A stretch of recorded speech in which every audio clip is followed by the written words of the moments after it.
Hello friends, good morning. Welcome to Renu study point 14. Hope you all are doing well and आपकी पढ़ाई भी better चल रही होगी. फ्रेंड्स, जैसे कि मैंने जो पिछली वीडियो डाली थी वो मैंने बताया था कि असिस्टेंट प्रोफेसर्स के लिए है जो नेट जेआरएफ में बैठना चाहते हैं उनके लिए है. तो उसके बाद मैंने बोला था सेकंड वीडियो जस्ट उसके अगले दिन से डाल दूँगी, लेकिन मैं थोड़ी बिज़ी हो गई थी.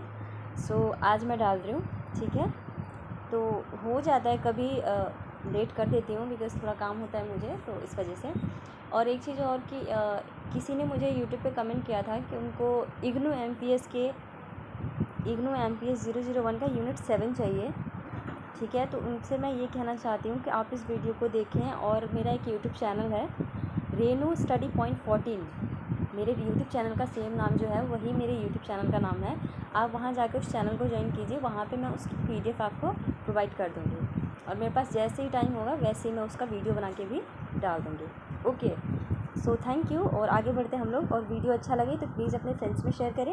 उनसे कहें कि मेरे चैनल को ज़रूर सब्सक्राइब करें, कमेंट भी करें, कोई सजेशन है वो भी दें. ठीक है, चलिए सबसे पहले पढ़ते हैं हम लोग शिक्षण अभिवृत्ति, शिक्षा टीचिंग एप्टीट्यूड. ठीक है, अब टीचिंग एप्टीट्यूड इसमें आपको थोड़ा सा ये बताना है जैसे कि ये जो शिक्षा है वो किस तरह से हमारी हेल्प करती है, चाहे वो हमारे समाज के लिए हो चाहे एक व्यक्ति के विकास के लिए हो. ठीक है, तो एक राष्ट्र की प्रगति में क्या है और समृद्धि में क्या है. और सबसे बड़ी बात, शिक्षा किस पे निर्भर करती है? मानव संसाधन पर. ठीक है, अगर कोई फैमिली है उसके पास पैसे हैं अच्छे खासे तो वो अपने बच्चे को अच्छी एजुकेशन देगा. ठीक है, लेकिन अगर उसके पास पैसों की कमी हुई तो वो कहाँ से अपने बच्चों को पढ़ाएगा. ठीक है, इसी चीज़ के लिए राष्ट्रीय पात्रता परीक्षा नेशनल एलिजिबिलिटी टेस्ट उन अभ्यर्थियों के मूल्यांकन के लिए है जो अपने ज्ञान और कौशल के आधार पर क्या करते हैं, उच्च संस्थाओं में पढ़ाने का प्रयास करते हैं. ठीक है, या फिर प्रवेश पाने का प्रयास करते हैं. जैसे कि आप ही देख लो, जैसे कि किसी भी स्कूल में जाओगे या फिर कॉलेज में जाओगे तो क्या होता है, इंटरव्यू लेते हैं. वहाँ पे आपका मूल्यांकन किया जाता है कि एज अ टीचर क्या आप रिक्वायर करते हैं इस पोस्ट के लिए. क्योंकि एक टीचर में बहुत सारे गुण होने चाहिए. गुण कैसे, मतलब क्या है, बच्चों को डील करते कैसे कर सकते हैं वो लोग, है ना, कैसे बात कर सकते हैं वो लोग, उनका एटीट्यूड क्या है, उनकी स्टडी मटेरियल्स क्या हैं, ये सारा डिपेंड करता है टीचर के गुण पे. ठीक है, सो आगे बढ़ते हैं.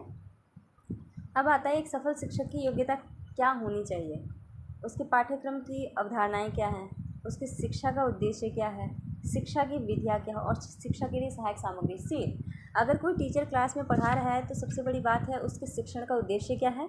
दूसरा, शिक्षा प्रोवाइड करने के लिए वो किस किस मेथड का इस्तेमाल कर रहा है. फॉर एग्जांपल आप देखोगे जैसे कि अगर हमें कोई ऐसे बोल के चला जाता है, पढ़ा के कोई टॉपिक है, पढ़ा के चला जाता है और समझा के, तो हम नॉर्मली समझ लेते हैं, देन उसके बाद थोड़ी देर बाद भूल जाते हैं. लेकिन अगर वही चीज़ हमें दिखा कर शो कर जैसे कि हम फिल्म देखते हैं तो वो चीज़ें हमारे दिमाग में चलती हैं. बाद में भी हम छोड़ देंगे फिल्म देखना तो क्या होगा, तो भी वो चीज़ें हमारे दिमाग में चलेंगी. ठीक है, इससे क्या होता है कि देखने में और सुनने में बहुत फ़र्क है.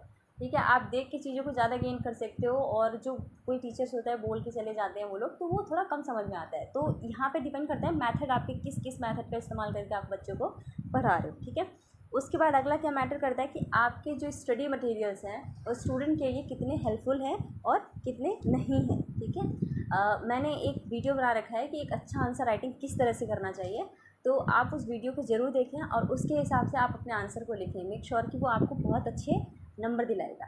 ठीक है, आगे चलते हैं. अब देखिए शिक्षा और शिक्षण, इसमें हम थोड़ा सा डिफरेंस पढ़ेंगे कि शिक्षा क्या है और शिक्षण क्या है. What is the education and what is the difference between education and teaching. ठीक है, तो शिक्षण क्या है, शिक्षा प्रदान करना. ठीक है, टीचर का काम क्या होता है, शिक्षा प्रोवाइड करना हमें. ठीक है, जबकि शिक्षा का क्या अर्थ है, शिक्षा का अर्थ क्या होता है, ज्ञान प्राप्त करना जिसके माध्यम से हम क्या करते हैं, अपने संस्कार और अपने व्यवहारों का निर्माण करते हैं. और सबसे पहली बात कि स्टूडेंट को जब भी शिक्षा प्राप्त होता है तो उसका पहला स्कूल उसकी फैमिली होती है. सही और गलत में फ़र्क करना वो बच्चा कहाँ सीखता है, अपने परिवार में सीखता है. ठीक है, तो अपने व्यक्तित्व का विकास करके वो क्या करते हैं, अपने संस्कार में उस ज्ञान की प्राप्ति को लेकर आते हैं. ये इतना है. ठीक है, आगे देखो, यूनेस्को द्वारा स्थापित एक डेलोर कमीशन है जो 1996 में अपनी रिपोर्ट आई थी जिसकी learning the treasure with in. ठीक है, अब इसमें इस शिक्षा का उद्देश्य क्या था कि विद्यार्थियों में ये क्या करना चाहते थे कि मानवाधिकार के प्रति हो, सामाजिक उत्तरदायी के प्रति हो, सामाजिक समानता हो, सोशल इक्वालिटी हो, लोकतांत्रिक भागीदारी, डेमोक्रेटिक पार्टिसिपेशन, सहिष्णुता हो, सहकारी भावना हो, कोऑपरेटिव स्पिरिट हो, रचनात्मक, पर्यावरण के प्रति संवेदनशील हो, शांति, अहिंसा, प्रेम, इन मूल्यों को विकसित करने पर बल दिया गया था। सिंपल सा है क्वेश्चन। अगर आता है, यूनेस्को की रिपोर्ट जो आई थी डेलॉर्ट कमीशन, जिसने अपनी एक रिपोर्ट प्रस्तुत करी थी लर्निंग ट्रेजर विद इन, इसमें क्या था कि आपको इतना पता होना चाहिए कि ये लोगों के पार्टिसिपेशन को, उसके ह्यूमन राइट्स को, उसकी सोशल रिस्पॉन्सिबिलिटीज़ को, उसकी डेमोक्रेटिक पार्टिसिपेशन को, कोऑपरेटिव स्पिरिट को बढ़ावा देना चाहते थे। ठीक है, तो ये रिपोर्ट है। हालांकि रिपोर्ट क्वेश्चन में अब तक आया नहीं है, बट कोई ज़रूरत नहीं है कि आएगा नहीं, तो आ जाएगा। और जहाँ से भी आएगा वो मैं आपको बताती चलूँगी कहाँ से आ रहा है, कहाँ से पूछ सकते हैं। ठीक है, आगे देखो। अब आते हैं शिक्षण के प्रकार। ठीक है, शिक्षण के प्रकार क्या होते हैं? जैसे इसमें आप पढ़ोगे शिक्षण के प्रकार में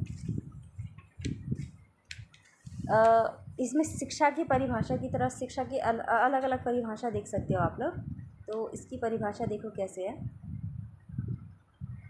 अगर शिक्षा का सिंपल सा पहले पॉइंट बता दूं, शिक्षा के अगर प्रकार पूछता है तो एक होता है फॉर्मल, एक होता है इनफॉर्मल। ठीक है, इनफॉर्मल में आप अपने फैमिली को ले सकते हो, किसी कम्युनिटी को ले सकते हो, बट फॉर्मल में क्या है, किसी इंस्टीट्यूशन, मतलब किसी स्कूल की, किसी इंस्टीट्यूशन की बात हो रही है।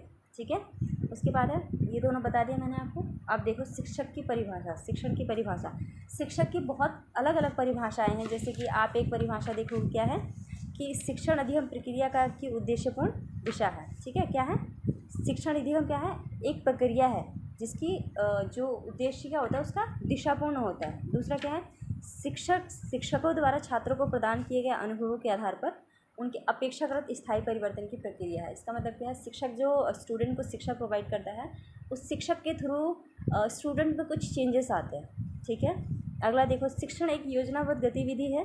इसकी प्रभावशीलता इस बात पर निर्भर करती है कि शिक्षार्थी कितनी सुगमता, सरलता और शुद्धता से विषय वस्तु को ग्रहण करता है।